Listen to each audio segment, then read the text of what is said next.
In this question, we're asked to solve the quadratic inequality x squared is less than or equal to 9 and to show our solution on a number line. So what we can do is we can look at the equation and decide that we want it in quadratic form, which is ax squared plus bx plus c equals 0. So if we want one side to equal 0, the best thing to do here would be probably to subtract 9 from both sides, and that would mean we get x squared minus 9 is less than or equal to 0. Now this is a quadratic formula which we can actually factorize, and we can factorize it to this. If you're not too sure, you can always just double check and expand out the brackets to see that you get the same result. And this is less than or equal to 0 still. Now what we can consider is the equation which is y equals x squared minus 9, and thinking about what that curve might look like on a graph. So if we do that, it ends up looking like a parabola, which is what we expect for quadratic equations. When x is equal to 0, we'll see that y is equal to negative 9. So we know that the intercept point there is negative 9. So how does this help us? Well, if y is equal to x squared minus 9, we can substitute y into this equation here. And so y is less than or equal to 0.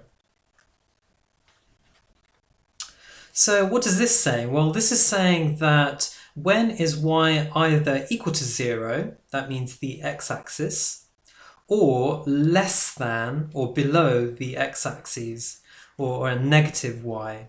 So let's think about all of these values between negative 3 and 3. So for example, when x equals 1, we see we get a negative value of y. When x equals 2, we see we get a negative value of y, and so on. And if we go in the other direction, 0 to negative 3, when we put in negative 1 into the equation, we get a negative value of y, and negative 2, when x equals negative 2, we get a negative value of y again. So basically, in this entire region, we know that y is actually negative, which is what we're looking for. So the solution to this quadratic inequality are all the values which are between negative 3 and 3. So x is greater than negative 3, but x is less than 3. So we can write that like this. X is greater than negative 3, x is less than positive 3. However, using inequalities properly, we should actually combine this and write it like this. So these two are equivalent, but this is the generally accepted form of the answer. So in terms of thinking about the number line,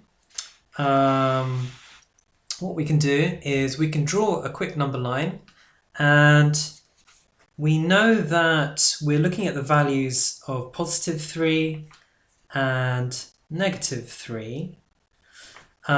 We don't use open circles when we have an equal sign to the inequality. We use solid circles. So we fill this in, and we fill this in, and we want all the values between negative 3 and 3. So this is the interval or region that we're interested in and that we highlight for our solution.